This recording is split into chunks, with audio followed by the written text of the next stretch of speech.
शुभ सकाळ ओडिशावासी मु जगदीश आपण देखुछंती ओडिया ईटीवी। आज होची मार्च 5 तारिख बुधवार। चलंतु नजर पकेद आज दिनर किछि गुरुत्वपूर्ण खबर उपरे।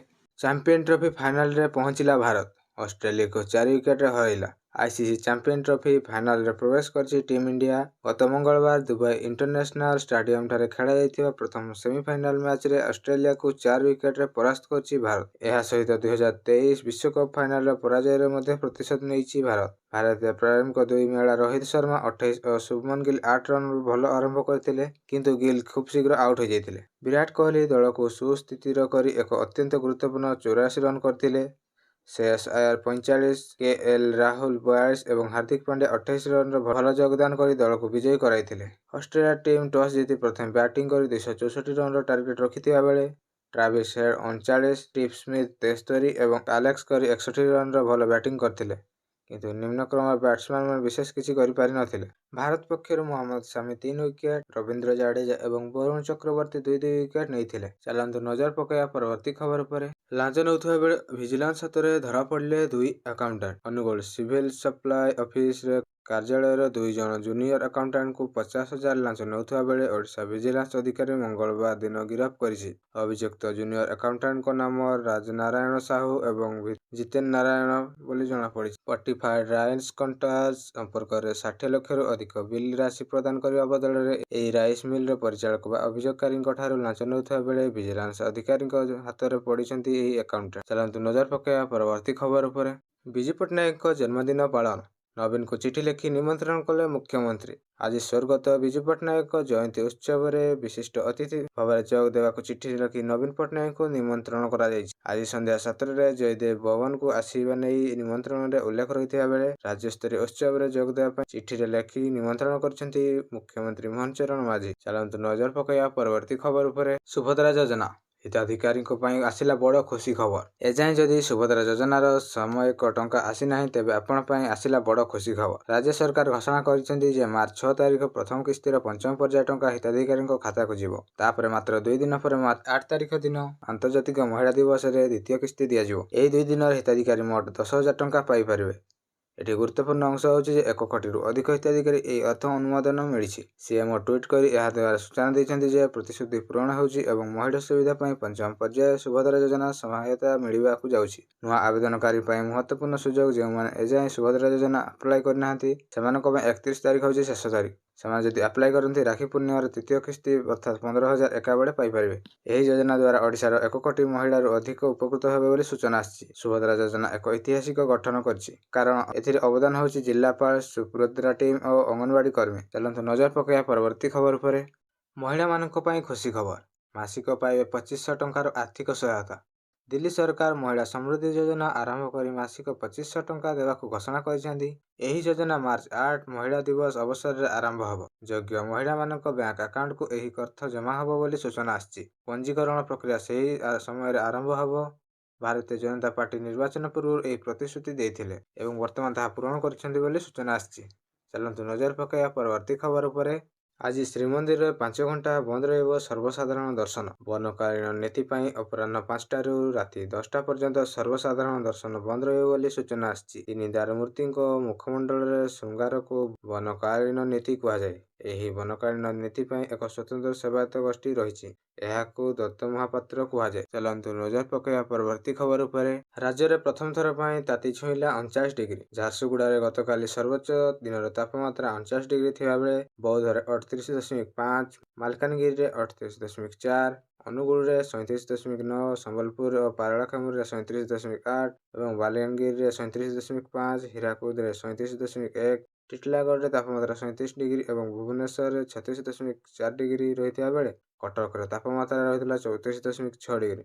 राज्यर पाणीपाग स्थिति नहीं आंचलिक पाणीपाग केन्द्र निर्देशक मनोरंजन महांती कहिसेंति जे उपकूल ओडिशा रे स्वाभाविक तापमात्रा रहिछि। अभ्यंतरीण ओडिशा रे किछि स्थान रे स्वाभाविक ठारू अधिक तापमात्रा रहिता बेले आगामी सप्ताह पर्यंत पाणीपाग क्षेत्र में विशेष परिवर्तन संभावना नाही। चलंतु नजर पकया परवर्ती खबर उपरे। भद्रक रो पुराना बजार थाना बाईपास स्थित आरएमसी मार्केट रे थिबा बिस्कुट एवं प्लास्टिक गोदाम रे मंगलवार भयावह अग्निकांड घटिछि। अग्निकांड रे लक्षाधिक टंकार संपत्ति पड़ी नष्ट हो जाइथिबार प्राथमिक ତଦନ୍ତରୁ ସୂଚନା ମିଳିଛି। ଖବର ପାଇ ସ୍ଥାନୀୟ ଅଗ୍ନିଶମ କର୍ମଚାରୀ ଘଟଣାସ୍ଥଳରେ ପହଞ୍ଚି ନିଆଁ ଲିଭାଇ କାର୍ଯ୍ୟକ୍ରମ ଜାରି ରଖିଛନ୍ତି। ହେଲେ ନିଆଁ ଲିଭାଇବା ବେଳେ ଅଗ୍ନିଶମ ବାହିନୀର ଜଣେ କର୍ମଚାରୀ ଆହତ ହୋଇଥିବାର ଜଣାପଡ଼ିଛି। ତାଙ୍କ ନାଁ ରଶ୍ମି ରଞ୍ଜନ ସ୍ୱାଇଁ। ତାଙ୍କୁ ଗୁରୁତ୍ୱପୂର୍ଣ୍ଣ ଅବସ୍ଥାରେ ଭଦ୍ରକ ଜିଲ୍ଲା ମୁଖ୍ୟ ଚିକିତ୍ସାଳୟରେ ଭର୍ତ୍ତି କରାଯାଇଛି। ଅନ୍ୟପକ୍ଷରେ ପ୍ରବଳ ଧୂଆଁ ହେଉଥିବାରୁ ନିଆଁ ଲିଭାଇବା କଷ୍ଟକର ହୋଇପଡ଼ିଛି ବୋଲି ସୂଚନା ଆସିଛି। ସର୍ଟ ସର୍କିଟରୁ ଏହି ନିଆଁ ବ୍ୟାପିଥିବାର ସନ୍ଦେହ କରାଯାଉଛି। ଚାଲନ୍ତୁ ନଜର ପକାଇବା ପରବର୍ତ୍ତୀ ଖବର ଉପରେ। ନିଯୁକ୍ତି ପାଇଁ ଶାରୀରିକ ପରୀକ୍ଷା ବେଳେ 2 ଯୁବକଙ୍କ ମୃତ୍ୟୁ ଘଟଣା। ସହାୟତା ରାଶି ଘୋଷଣା କଲେ ମୁଖ୍ୟମନ୍ତ୍ରୀ। ମୃତକଙ୍କ ପରିବାରକୁ ମିଳିବ 4 ଲକ୍ଷ। ଫରେଷ୍ଟର ଏବଂ ଫରେଷ୍ଟ ଗାର୍ଡ ଶାରୀରିକ ପରୀକ୍ଷା ଦେଉଥିବା ବେଳେ ତାଙ୍କର ମୃତ୍ୟୁ ହୋଇଥିଲା। ସେମାନେ ହେଉଛନ୍ତି କେନ୍ଦୁଝରର ଏବଂ ସୁନ୍ଦରଗଡ଼ର ବୋଲି ସୂଚନା ଆସିଛି।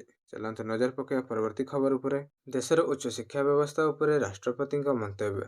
ଆନ୍ତର୍ଜାତୀୟକରଣ ପ୍ରୟାସ ଓ ସହଯୋଗକୁ ସୁଦୃଢ଼ କରିବା ଦ୍ୱାରା ଆମର ଯୁବ ଛାତ୍ରମାନେ ଏକବିଂଶ ଶତାବ୍ଦୀର ବିଶ୍ୱର ଏକ ଅଧିକ ପ୍ରଭାବଶାଳୀ ପରିଚୟ ସୃଷ୍ଟି କରିବାରେ ସକ୍ଷମ ହେବେ। ଆତ୍ମନିର୍ଭରଶୀଳ ହେବା ବାସ୍ତବରେ ଏକ ବିକଶିତ, ବୃହତ୍ ଏବଂ ସୁଦୃଢ଼ ଅର୍ଥନୀତିର ପରିଚୟ। ଗବେଷଣା ଉଦ୍ଭାବନ ଉପରେ ଆଧାରିତ ଆତ୍ମନିର୍ଭରଶୀଳ ଆମ ଉଦ୍ୟୋଗ ଓ ଅର୍ଥନୀତିକୁ ସୁଦୃଢ଼ କରିବ। ଶିକ୍ଷା ବ୍ୟବସ୍ଥା ଭିତ୍ତିକ ହେବା ସହ ଛାତ୍ରଛାତ୍ରୀଙ୍କ ବିଶେଷ ପ୍ରତିଭା ଓ ଆବଶ୍ୟକତା ଅନୁଯାୟୀ ନମନୀୟ ହେବା ଦରକାର ଏବଂ ଏହା ଉପରେ ଏକ ଆବଶ୍ୟକ ଓ ଆହ୍ୱାନ ବୋଲି ରାଷ୍ଟ୍ରପତି କହିଛନ୍ତି। ଚାଲନ୍ତୁ ନଜର ପକାଇବା ପରବର୍ତ୍ତୀ ଖବର ଉପରେ। 100 କୋଟିରୁ ଅଧିକ ମୂଲ୍ୟବାନ ଭିତ୍ତିକ ପ୍ରକଳ୍ପ ସମୀକ୍ଷା କଲେ ପୂର୍ତ୍ତି ମନ୍ତ୍ରୀ। ପୂର୍ତ୍ତି ବିଭାଗ ଅଧୀନରେ 100 କୋଟି ଟଙ୍କାର ଅଧିକ ମୂଲ୍ୟର ରାସ୍ତା, ସେତୁ ଏବଂ କୋଠା ପ୍ରକଳ୍ପର ଅଗ୍ରଗତି ମୂଲ୍ୟାଙ୍କନ କରିବା ପାଇଁ ମଙ୍ଗଳବାର ଦିନ ପୂର୍ତ୍ତି ମନ୍ତ୍ରୀ ପୃଥ୍ୱୀରାଜ ହରିଚନ୍ଦନ ଏକ ଉଚ୍ଚସ୍ତରୀୟ ବୈଠକ ଅଧ୍ୟକ୍ଷତା କରିଥିଲେ।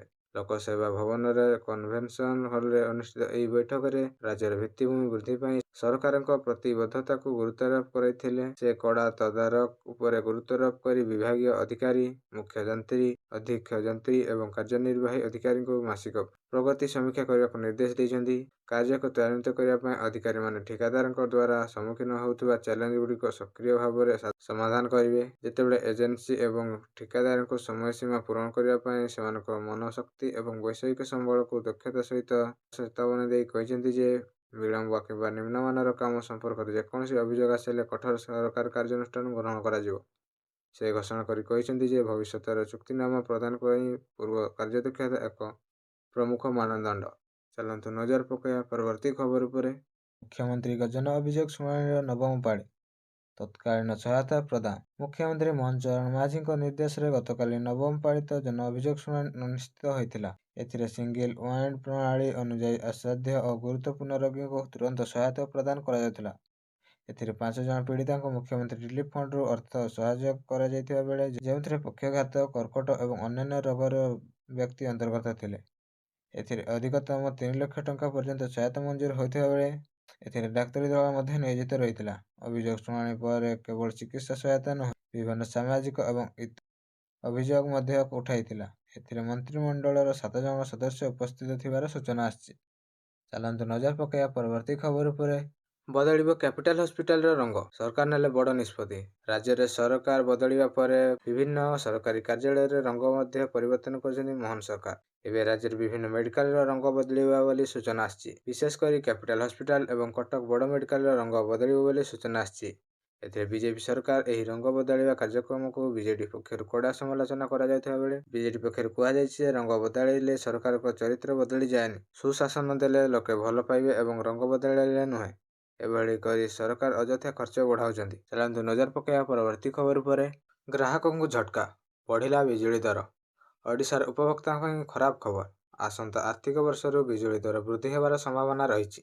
ବିଦ୍ୟୁତ୍ ବଣ୍ଟନ କମ୍ପାନୀ ଗ୍ରିଡ୍କୋ ବିଜୁଳି ଦର ୟୁନିଟ୍ ପିଛା 54 ପଇସା ବୃଦ୍ଧି କରିବା ପାଇଁ ପ୍ରସ୍ତାବ ଦେଇଥିବା ବେଳେ ଏହି ବୃଦ୍ଧି ଆଇଆର୍ସି ଶୁଣାଣି ପରେ ଅନୁମୋଦନ ହୋଇପାରେ। ଏହି ବୃଦ୍ଧି ପଛରେ ବିଭିନ୍ନ କାରଣ ରହିଛି, ଯେପରିକି ବିଦ୍ୟୁତ୍ ଉତ୍ପାଦନ ଏବଂ ବଣ୍ଟନ ହେଉଥିବା ଖର୍ଚ୍ଚ। ଏହା ସହିତ ଉପଭୋକ୍ତାମାନଙ୍କ ପାଇଁ ଅତିରିକ୍ତ ବୋଝ ସୃଷ୍ଟି କରିଛି। ଏହି ପ୍ରସ୍ତାବ ଉପରେ ଅନ୍ତିମ ସିଦ୍ଧାନ୍ତ ଗ୍ରହଣ ପାଇଁ ଆଇଆର୍ସି ଶୀଘ୍ର ଶୁଣାଣି କରିବ ବୋଲି ସୂଚନା ଆସିଛି। ଚାଲନ୍ତୁ ନଜର ପକାଇବା ପରବର୍ତ୍ତୀ ଖବର ଉପରେ।